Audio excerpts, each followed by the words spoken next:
Morning, everybody. We are in the second week of our trip in Japan. The first week has been very, very good, and we're looking forward to a great second week. Today, victory. What can go wrong when a tea is named victory? There's nothing that can go wrong when a tea is named victory. May we start every day with victory. So, what is victory? Victory is a red tea. Remembering that red tea didn't come into existence until sometime in the mid to late 1600s. It was a result of something that happened in 1368 when the first emperor of the Ming Dynasty said, folks, we're not going to do tea cakes anymore. We're only going to do loose leaf tea. And as such, it created an atmosphere where farmers and producers started to think about ways to more creatively do tea. When you were doing tea cakes, they were all green tea cakes, and there were rules. And basically, the rules have been codified since probably around the year 500, 400 to 500. So for a long time. And all of a sudden, just like Prohibition, it's like, hey, no more tea cakes. How are we going to handle this tea? And like every style of tea, usually accidents are probably the cause of what led to the end result of a tea. Now, why am I mentioning accidents in regard to victory? Because victory is smoked. And smoky tea, at least seemingly, was an accident. It was not a pre-planned type of tea, modality of tea. Modality of producing tea is what I really should say. We don't know for sure, but it was probably due to soldiers coming in within a certain village, villagers disappearing, soldiers bed down on the tea, fires occur, tea gets smoked, and the villagers, in an attempt to salvage what they had picked, sold at market, and the Dutch picked it up, loved it, and said, produce more. This may have been what happened. Certainly, that's the mythology that surrounds this tea. So we've done smoky teas before, and is this like smoky pine? Insofar as it goes through a smoking process, it's like smoky pine, but it's not at all the intensity of smoky pine. This is for the casual smoky tea drinker, somebody who doesn't want to be overwhelmed by the smoke, but really wants more of the tea taste, the underlying tea taste. So again, let's review. Where in China did smoky tea originate? It originated in Fujian province. Just as so many of the great tea processes originated in Fujian province, smoking tea clearly also originated in Fujian province. There's no question about that. When is a question, and whether the cause of smoking was what I just said is a question. But the source of it is clearly been established as Tungwuban. So where is Tungwuban? It's in the Wui Mountains. Now, we've all heard of the Wui Mountains because that's the famous place for cliff tea. So I ask you this, are they using a varietal of tea to create a red tea experience, a smoked red tea experience that's sometimes used to create a cliff tea? The answer is yes, they are. All the tea within the Wui Mountains is eligible to be used for cliff tea. Now, normally, the teas in Tongguan aren't processed as cliff tea. Traditionally, they've been processed more as reds or as greens. But could they have been used? Yes. Is the minerality as intense in this part of the Wui Mountains? It is not. So that's one of the reasons typically you don't see it being used to create a cliff tea normally, but you could, and on occasion we've seen it done. So for the most part, this is some red tea or green tea that's being produced. It's more red than green these days.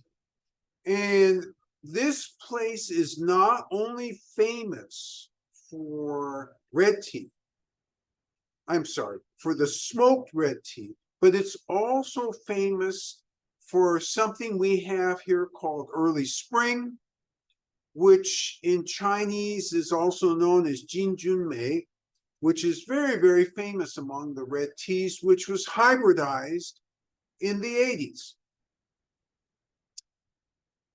So let's focus then on this red tea. Let's get right down to it, this smoked red tea. So what is this process all about? So let's talk about the red tea process first, and then talk about what's different when you smoke it. So shortcutting the red tea process, you pick, and here the pick is usually a bud and 3 leaves. You wither, and you wither usually for 2, 3, 4 hours because you want the leaves to be pliable. There's going to be a lot of work with these leaves, so you need a longer withering time than green tea. You roll right away after you have finished withering. You're trying to break down the cells of the tea leaves and expose them to oxygen. And then you pile. What is piling? Piling is just what it sounds like. At some part of the processing, you're going to stack the tea up, and different producers stack it to different heights, and you're going to let it sit there and oxidize. And while it's oxidizing, it's going to change color. Oh, is it just changing color, or is it changing chemical constituency? Oxidation implies right away that the chemical constituents are being changed. What chemical constituents are mainly being changed? And that would be catechins. Catechins are being transformed into theaflavins. Theaflavins, some of them being transformed into theorubicins. These are all polyphenols. They all have different effects on the body, all of them positive. We can't make a definitive statement that, oh, these make you live 1,000 years more, or these make your hair grow out greatly. We can't make those statements, but we do know as a class of chemicals, they are good for human health. Just exactly what they do is still a debate. And there's lots of scientific evidence every year that's accumulating to talk about the various positive effects. So after you have heavily oxidized, what does heavily oxidized mean? Anywhere from 90 to 95% in most cases.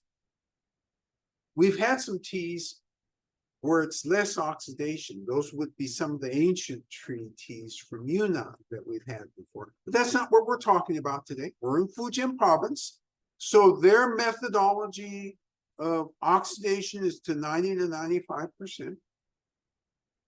And then you bake. Why do you bake again? I just love baking. Oh, wait a minute, not the right answer. You bake in order to reduce the moisture content. And you want to reduce that moisture content so at the end of the day, you can package the leaves and they won't mold. So, God, that sounds easy. Wow, that was quick. You got through that processing in under 5 minutes. How long does it really take to fully process? Well, depending on the farmer, it takes at least a full day. Usually a full day will do it, but not if you smoke it. If you smoke it, there's additional steps. What sort of additional steps? Well, you got to have the right materials. That makes sense. You got to have the right aeration. Oh, that's right. You're smoking. You probably don't want to smoke in your kitchen. Okay, that makes sense. Oh, you said the right materials. Let's go back to those right materials. At first, I thought you were talking about equipment. Yeah, that too. But what are you going to use to smoke it? Are you going to get some tobacco and pile it up and smoke the tea? Answer would be definitively no. Instead, you're going to get one of two things. You're going to either get horsetail pine and use that as the material to create the smoking base. In some special cases, you'll actually get lung an wood. And lung an is a fruit tree. And it produces this very nice sweet fruit. The tree itself, when you use it as a smoking base, also produces a sweet aroma. Most of the tea that's smoked uses the horsetail pine. That's traditional. Using the lung an, yes, you can do that. It's just rarer and harder to get. All right, so you have to have those, and then I said you have to have a location. So let's talk about locations. You can rig up, as some farmers do, a smoker in the house. No, not in the house, but out in a shed, a well-aerated shed, no less. Or you can use the village smoker, which is longer than the block. And basically, it consists of a bottom floor with a short ceiling and then a top floor with a higher ceiling. And so how does this work? On the bottom floor, there's a pit in each of those rooms. That's your charcoal pit. And the ceiling, instead of being concrete, is bamboo. So because that smoke has to get through that ceiling. So if you've got a concrete ceiling or an airtight ceiling, that's not going to smoke anything. And so the smoke goes through that bamboo or whatever material they're using that allows the smoke to rise up. On the rafters on the second floor, they hang the bamboo baskets, which have the tea in them, and they do the smoking that way. Now, it sounds like I may have missed a step or two, and you would be right. The key step that I didn't address is, wait a minute, if you have fully oxidized, isn't that going to in some way maybe create an overreaction in the tea leaves?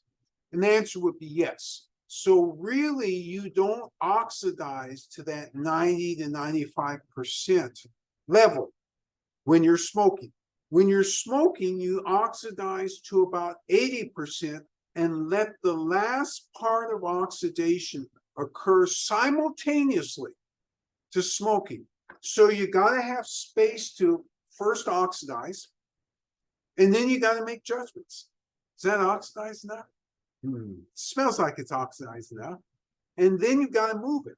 You either have to take it to this block-long building, and farmers in that village, in Tumurguan, all have access. They all have rooms assigned to them, so they can use that. Or you have to rig up a smoker. How do you rig up a smoker? The ones that we've seen are these big barrel-like contraptions. Metal, looks like an oil barrel, quite huge. And then there's the wood underneath. You have ash on the wood. You see the coals underneath that, and you have smoke coming through. And you've got a rig on top, and you have something hanging down from the rafters in order for the smoke to go right on up and get in those tea leaves. So that's how rigged ones, and they rig them up on all different ways, and it's really interesting to look at. What's the difference between rigged and doing it in this building? Well, in this building, there are rules. Rules, it would remind you of rules in the workplace here. Oh, you can't work people more than X number of hours. You have that type of rule. Then you have the rule of, for those who are upstairs, who are minding the piles, they have to be 20 minutes in, no more than 20 minutes in, and 40 minutes out. Because at the end of the day, let's think about this a minute. If I force my smokers to be in there for a long time, you know what? I'm going to have replacement smokers. That gets expensive.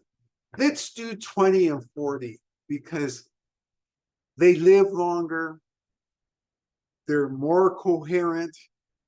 They're able to do a great job over and over again. So that's the rules within that building. When you're doing it on the farm, you use any rule you want. But since you're the farmer, you're also smart. And so that shed is extremely well aerated, or else you're following something like a 20-40 rule in order to make sure that you don't have a problem, a health problem. Certainly, you don't have a short-term health problem. Now, one of you is going to want to ask me, 20-40, that still seems like you're getting secondhand smoke. Well, that's not secondhand smoke. That's real smoke for 20 minutes, and say you're working 6 hours a day, 20 times 6, that's 100. That's like 2 hours of smoking. Wow. Do those people have health problems? Nobody has shared those statistics with me, but I guarantee you that there have to be some results of that. Cannot be no results of that. I've been in that smoke room, and it's intense. Must be some problems. Nobody is able to tell me exactly what those problems are. All right, so this is what goes into that last 10 to 15% of oxidation. Not only the oxidation itself, but the smoke product along with it. Yes. You know, this part, when you talk about process, this makes me also think about last week's session, different tea, but the infusion process, I think you said the goal was somewhere around the 80% mark of withering or oxidation. Just trying to think that there was also a time period where the processing of the tea leaves themselves was taken up to some certain level before a final infusion, realizing that there was going, or for a final infusion or final bake? It's really a final bake. This is a great question. So last week, I talked about the fact that when they reduced the moisture, they left more moisture. Oxidation was still at the correct level because the flowers don't cause much, if any, further oxidation. I'm sure there's a little bit more oxidation, whereas the smoke itself causes considerable further oxidation, and that's what the difference is. So last week's was about the moisture. This week's is about the actual content of the leaf. And so there is further oxidations. There's that last 12 to 15% or 10 to 15% of oxidation occurs during the smoking process. So how long is the smoking process? It depends on what level of smoke you want in the tea. So smoky pine, which all of you know who've been in the shop and have actually had it, is a very intense experience. It's very much the same or the relative same experience as if you're drinking smoky scotch. In other words, smoke dominates everything. So for those of you who don't drink smoky scotch, don't worry. The main point is that the smoke flavor, the smoke aroma dominates everything. For today's tea, Victory, what's different is it's smoked a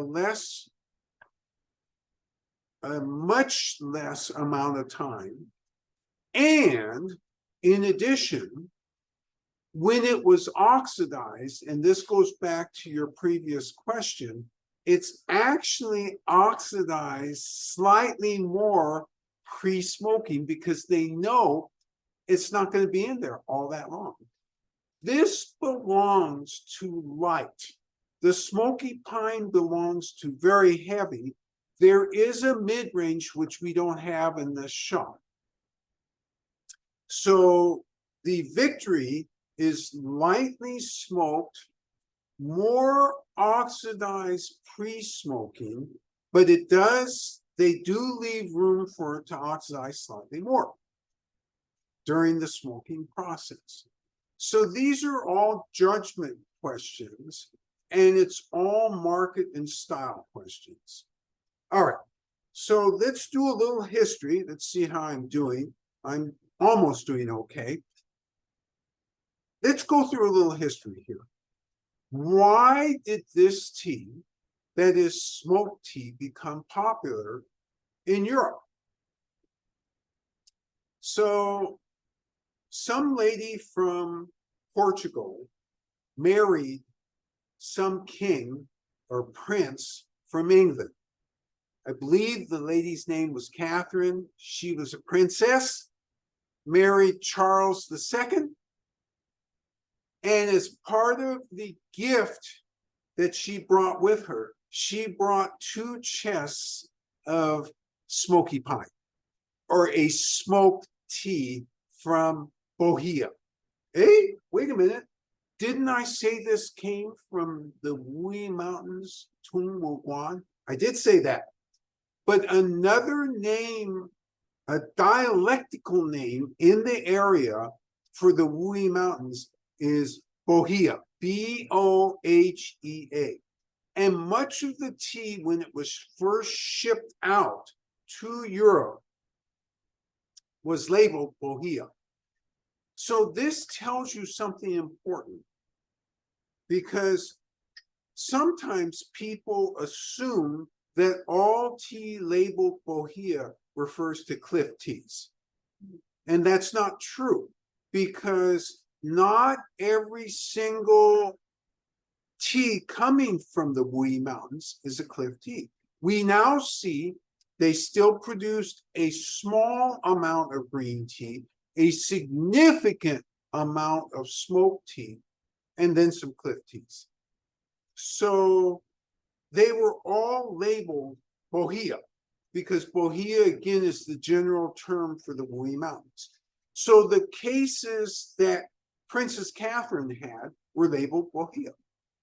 And so she popularized the notion of having this tea. And by the way, it appears that she probably put milk in this.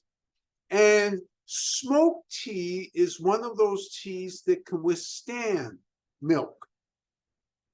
Very few Chinese teas can withstand milk without actually changing the basic flavor. But if you take the stronger version of smoky pine and put milk in, you still get smoke through that milk without question. And so this is one of the ways that that tea got popularized in Europe. So for those of you who are history buffs, I don't exactly remember the dates that she was Queen of England, but they were roughly between 1662 and 1685, something like that. I probably missed by a few years, but already this type of tea was beginning to take hold in the European continent. And this is the reason why, because it could withstand milk. It was interesting to the European continent palate. It not only took root in England, but it also took root in the Netherlands. And so from there, spread out. Yes. Is most of this tea exported, or is there a part of the Chinese market that really came to love smoking? Ah, great question.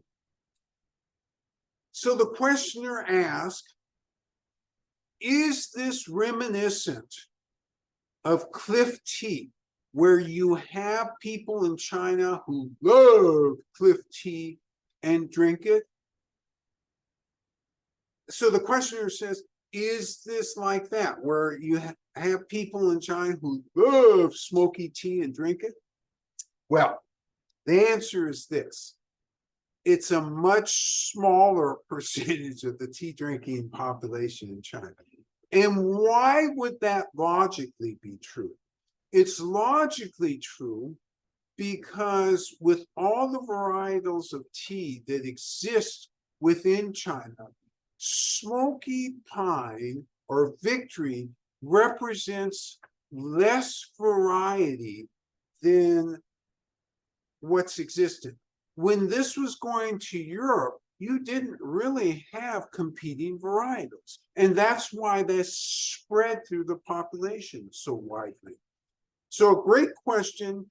And again, the answer is, for the most part, smoky pine is an export. Not entirely, but for the most part, it's an export.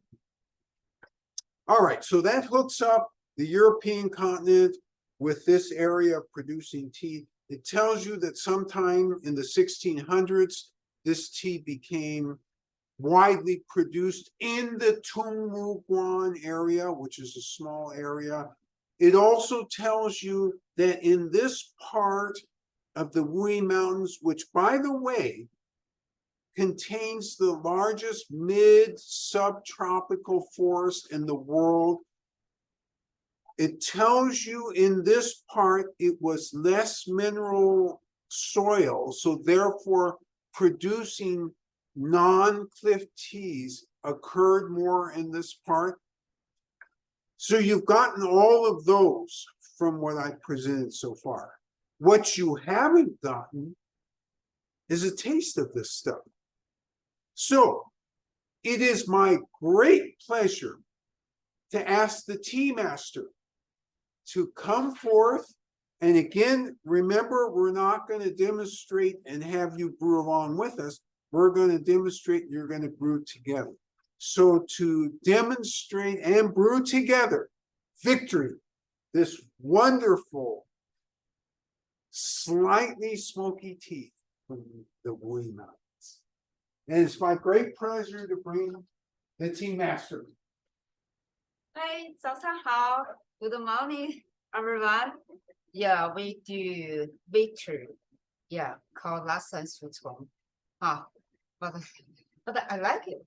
I went to the village, so even I drinking clean tea, but I appreciate you have a license. So we do together this famous tea, huh? So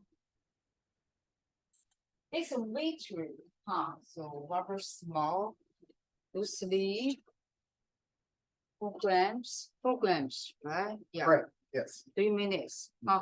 So we do it together. Okay, so. So you see her usual chat roll. And she uses again 3 cups so that she can dissipate the steam more quickly. You might be thinking to yourself, do I need to dissipate the steam more quickly with this type of tea? And you should dissipate, but you're right, you don't have to do it at the same level because it's hard to flatten smoke. You can flatten smoke, but and if you want to do that, then you would do this type of process. I seem to recall that dissipating steam also can tend to bring out sweetness in tea leaves in general. Would that be, is that true? Is that right? Or is that relevant to this tea? Yes, great question. So when you brighten, in quotes, tea by dissipating steam, which really implies heightening either floral or sweetness, would that be effective with these leaves? And the answer is absolutely yes, because there is an inherent sweetness in Fujian tea leaves. And you have an opportunity, particularly with a lightly smoked tea, to bring out a little bit of that sweetness as well. So that would be exactly the reason you would do that. 175-degree water? Yes, 175-degree water, 4 grams. That's already pre-measured for you. And you see that the tea master is going through the dissipation steam process because she does want to bring out the sweetness. And for a tea which is lightly smoked, you absolutely want to bring out the sweetness because what that means is that you get this interesting flavor where the tea leaves aren't buried by the smoke leaves.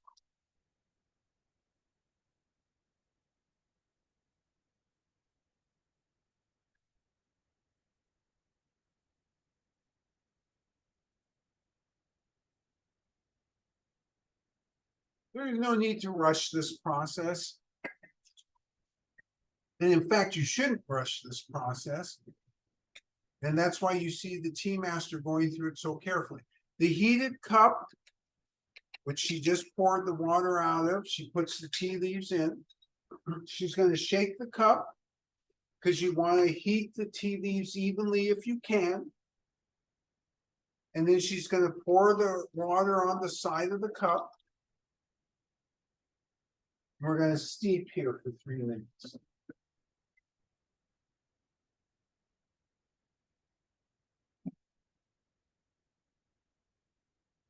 So one of the things you'll notice about this is that tea leaves both on the top and on the bottom. And it's more on the top than it is on the bottom. And that's not a surprise. So what else about this tea is important to know? Is the smokiness of this tea, does that take away from potential alleged health benefits? No, it doesn't. It seems, particularly for the lighter smoke, that whatever health benefits are generally available in red tea would be available in this. And every year, more and more information comes out about the potential health benefits of red tea, which are astounding, particularly in reference to cardiovascular health.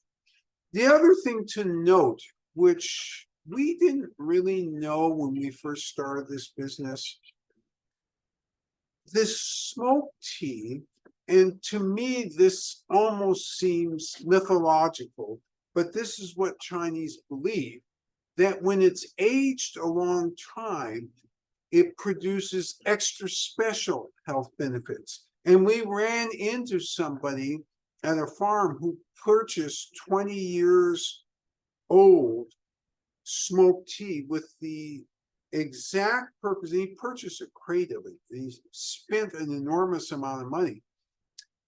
And it was for his father, who had serious cardiovascular problems. And from a traditional Chinese perspective, this was alleged to have increased health benefits. And again, it was the aging of it that was supposed to bring those additional health benefits. And you'll hear this over and over again in terms of Chinese teas. As they age, if you can get them to age carefully, the health benefits increase. And what do I mean by age carefully? First off, unoxidized tea is hard to age. So that's green tea. You can technically age it, but it's very, very hard. You need enormous space. You need refrigeration. You need great care in aging that, which you don't need for the red teas. I mean, you need some care, but you don't need the refrigeration. You need cool, but not refrigeration. So that's why reds and whites get aged. All right, timer's gone off. Tea master is going to separate the tea leaves from the tea liquor.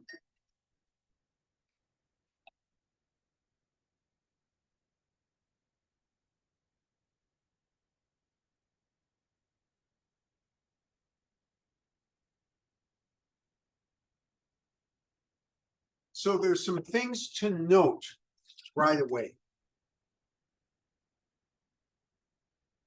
First off, standing a ways away from the tea leaves, you can tell right away that this is smoke. Second off, look at this color. Very beautiful color.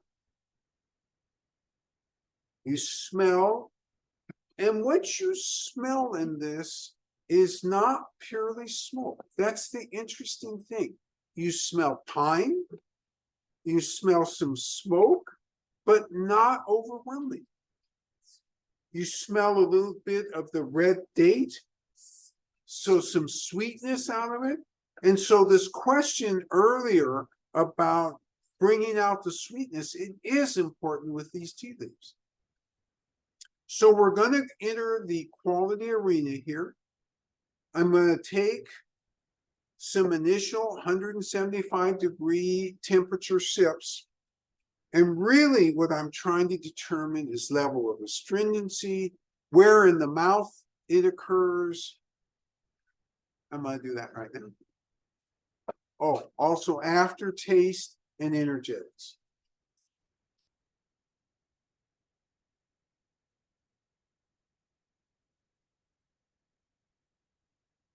Oh my goodness. This is called an enormous surprise.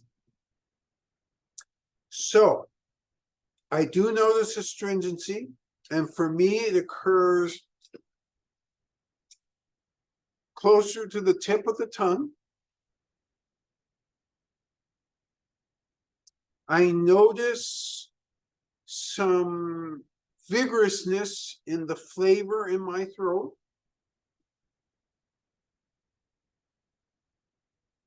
I'm going to take another sip. And there's something else I really notice, but I'm not going to mention it yet. You know, there's an aftertaste to this that's not just smoke. And I can't quite put my finger on it. I definitely got the sweetness. Yeah. But I'm curious about this creeping aftertaste. I'll tell you about this aftertaste, and I wasn't originally going to mention it right away, but I'll mention it right away. It's a piney aftertaste, which is so unusual and really actually quite pleasant. In addition to a piney aftertaste, I'm getting warm energetics right away, warmth through the body, that is, particularly the upper body, and incredible, unexpected sweetness.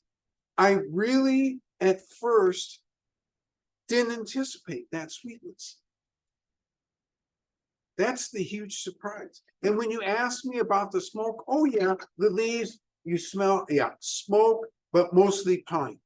Mostly pine. The tea liquor, you smell a little smoke, but it's more about the dates, the pine, and then when you taste,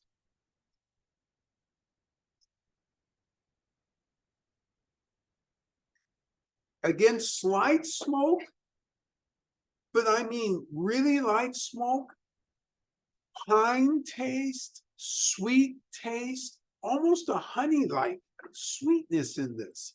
So, your question was really good earlier, because if you had been sloppy and clumsy and said, oh, I don't want to dissipate the steam, I'm only interested in seeing if I can draw out smoke, you would have been disappointed.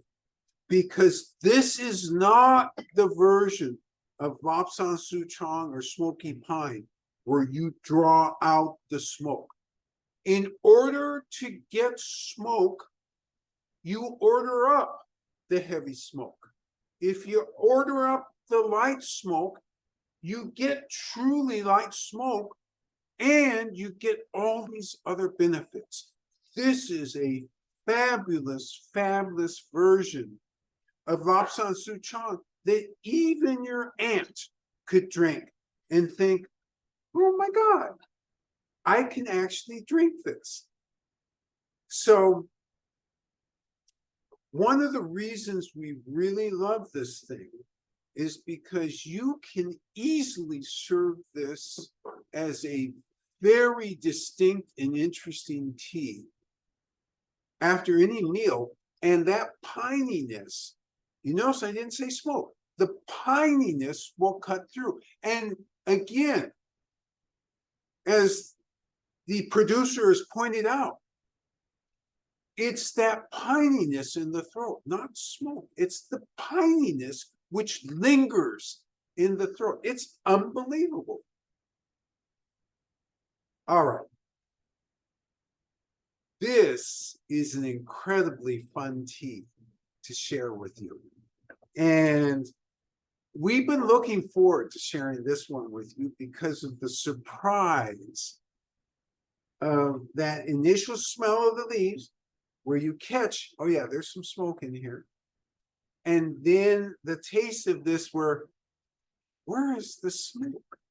It's really about the pininess. And then all of a sudden, hey, and you snuck in sugar. No, you didn't sneak in sugar. You snuck in honey while we weren't looking. And you also dropped a little bit of date pieces in here. I can't see them, but they got to be there. Incredible tea, incredible experience with this tea. Next week, what do we have on board next week? Catharsis. We're going to have some change next week. And we're going to do a wonderful red tea next week. So, your instructions are the same as always, just as our instructions are. While we're traveling in Japan, be careful. We're being real careful. Eat healthy. Oh yeah, we're eating very healthily. Learn all you can. Every day is a learning experience. You're supposed to do the same. And we really look forward to seeing you next week when we do Catharsis. Alrighty now. Take care. Take care. Bye. Bye-bye.